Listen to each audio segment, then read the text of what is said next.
मेरा नाम घनश्याम मेहर है। मैं उड़ीसा के संबलपुर का रहने वाला हूँ, लेकिन अपना ये जो फार्म हम लोगों ने एस्टेब्लिश किया है, ये बानेश्वर ब्लॉक के धामा गांव में हम लोगों ने एस्टेब्लिश किया है 2010 में।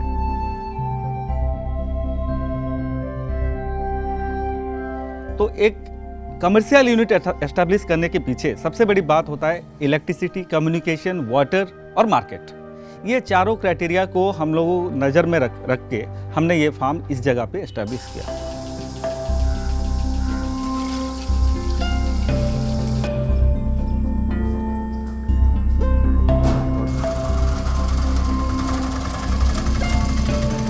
पहले जब हमने ये डेयरी फार्म शुरू किया, बहुत सारे लोगों ने ये सवाल पूछा कि डेयरी फार्म क्यों। लेकिन सवाल ये पैदा हो जाता है कि हर कोई अगर अपना कृषि की सेवा के पीछे अगर भागता रहे तो दुनिया में एक ऐसा दिन पहुंच जाएगा जिसके लिए हम लोग खाने के लिए तरसेंगे। तो उसके लिए मैंने ये कंसेप्ट शुरू किया, चलो हम कोई दूध का तो हमेशा स्कैरसिटी रहता है, तो इसी के लिए हमने ये डेयरी फार्म को चूज किया। आज से करीब 15 या 17 साल पहले जब मैं दिल्ली में पढ़ाई करता था, उस वक्त से ही ये डेयरी फार्म का जो कॉन्सेप्ट है मेरे दिमाग में आया हुआ था। लेकिन जब मैंने वहाँ पे पढ़ाई ख़त्म किया, पढ़ाई ख़त्म करने के बाद एक MSc में मैं मैनेजर के पोस्ट पे जॉब करता था। लेकिन जॉब करते करते हमेशा दिमाग में ये बात चलती रहती थी कि जो हम लोग का जो कैपेबिलिटी है, एक्चुअली मेरा जो कैपेबिलिटी है, मैं दूसरों के लिए क्यों वो स्पेयर करूँ। जैसे कि मैं अपना फैमिली जो है ये एक बिजनेस फैमिली है, तो हम लोग चाहते हैं कि उसका जो पोटेंशियल है, एक पर्टिकुलर ह्यूमन पोटेंशियल जो बोलते हैं, वो ह्यूमन पोटेंशियल अपने लिए क्यों ना यूज़ करूँ। तब मैंने रियलाइज़ किया कि ठीक है, हम लोग जॉब करते हैं, लेकिन हमारे लिए कुछ करके देखते हैं। तो हमारे लिए अगर वो लॉस भी हो तो भी अपना है, प्रॉफिट भी हो तो भी अपना है। तो उस वक्त से ही दिमाग में कुछ चल रहा था कि चलो कुछ अपना करके दिखाएं। तब करीब 2000 में मैंने अपना जॉब से रिजाइन कर दिया। तब वही मेरे लिए राइट टाइम था कि मैं डेयरी फार्म एस्टेब्लिश करूं। और उस दिन के मेरा टोटल फैमिली सपोर्ट भी था उस वक्त। हम लोगों ने काफ़ी मेहनत किया इस फार्म को 2010 में एस्टेब्लिश करने के लिए। काफ़ी लोगों ने काफ़ी बातें कही कि डेयरी फार्म सक्सेस नहीं होता है, ये नहीं होता, लेकिन ऐसी बात नहीं है। उसके पीछे जो एंटरप्रेन्योर है उसका डेडिकेशन होना बहुत ज़रूरी है। आज के डेट पे मैन पावर शॉर्टेज हमेशा हर जगह है और ये भविष्य में भी रहेगा। तो चलो हम लोग इसके पीछे हम लोग मिल्किंग मशीन इंस्टॉल किए।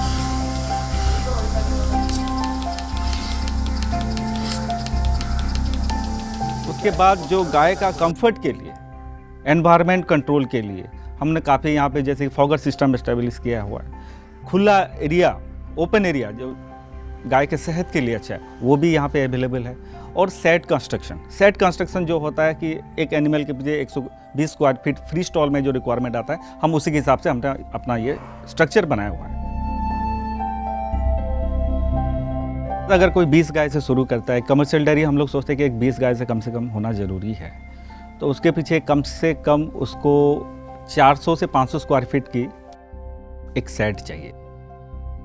सेट के होने के बाद फोडर के लिए कम से कम 4 एकड़ का फोडर उसको डेवलप करना। जैसे कि 5 गाय के लिए 1 एकड़ का जो फोडर डेवलप किया जाता है, उसके लिए वो चीज़ चाहिए। उसके साथ साथ 2 मैन पावर चाहिए। जैसे कि हम लोग अकाउंट्स में है कि 1:10, 10 गाय के लिए 1 आदमी। तो 20 गाय का कोई फार्म करता है, उसको कम से कम 2 आदमी की रिक्वायरमेंट आता है। वो 2 आदमी पूरा गाय का देख रेख ये सब जो भी होता है वो लोग खुद करेंगे। तीसरी बात आता है कि उसके लिए मार्केट आप कहाँ पे बेचेंगे उसको, और उस एरिया का मिल्क प्राइस क्या है। आजकल हर फार्मर का ये प्रॉब्लम होता है, नहीं हमको अच्छा मिल्क प्राइस नहीं मिलता है, लेकिन वो बात नहीं है। अगर आप चाहें तो आपका एरिया जो मिल्क प्राइस होता है, जैसे कि मिनिमम मिल्क प्राइस अब मेरे नॉलेज में जैसे 25 से 30 रुपये के अंदर ही आता है, लेकिन उसमें भी एक डेयरी फार्म अच्छा कंफर्टेबली चल सकता है। उसके पीछे आपका मैनेजमेंट के ऊपर रहता है, आप कैसे किस हिसाब का एक संतुलित आहार देते हैं गाय को। आपका संतुलित आहार अगर बाहर से रेडीमेड खरीद के ला के एनिमल को देने के बजाय अगर आप खुद उसको अपने फार्म में उसको बनाते हैं, तो उसके पीछे आपका वो कुछ फीडिंग कॉस्ट होता है वो कम हो जाएगी।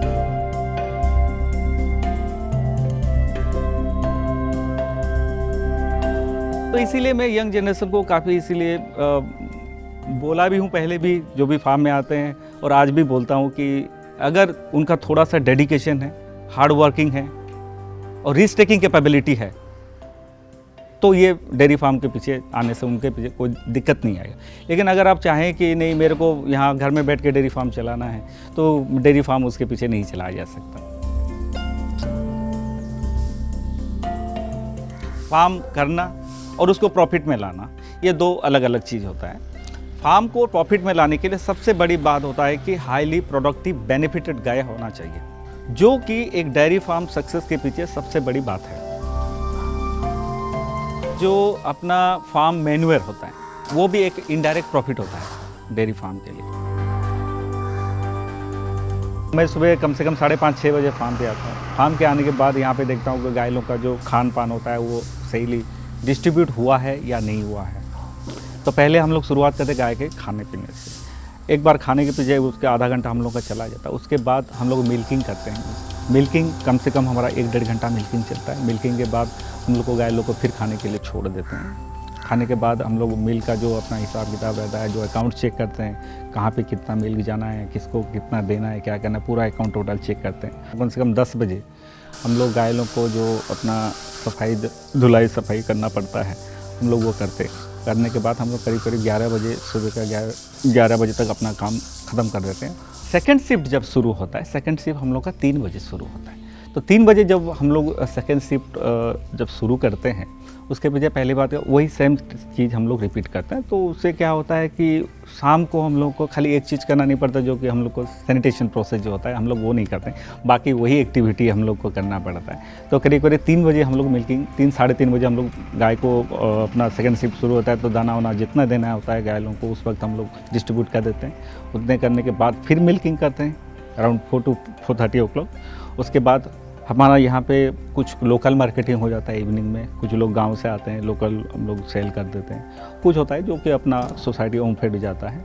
उसके बाद करीब उसके बाद जब होता है हम लोग को गाय को सेकंड टाइम शिफ्ट का जो अपना फीड डिस्ट्रीब्यूट होता है उसको करके करीब 5:30-6 बजे मैं अपना गाँव चला जाता हूँ। क्या ये अपना छोटा सा परिवार है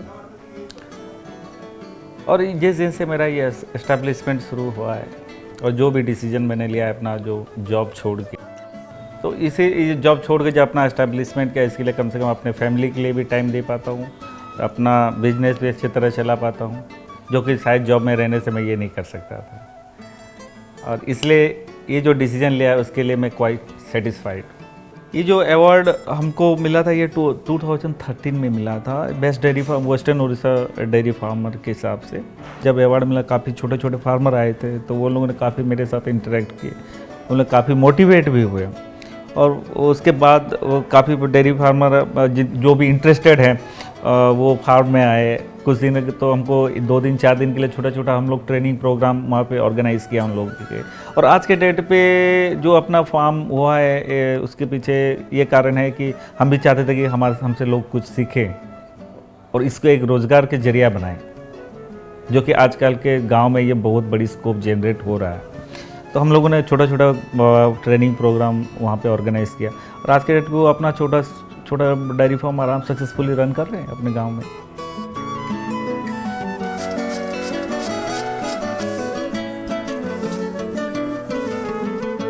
पहले तो जॉब के लिए उनका मेंटल सेटिस्फेक्शन नहीं था, इसलिए यहाँ आके उनका अपना खुद का भरोसा हुआ कि मैं भी लाइफ में कुछ कर सकता हूँ।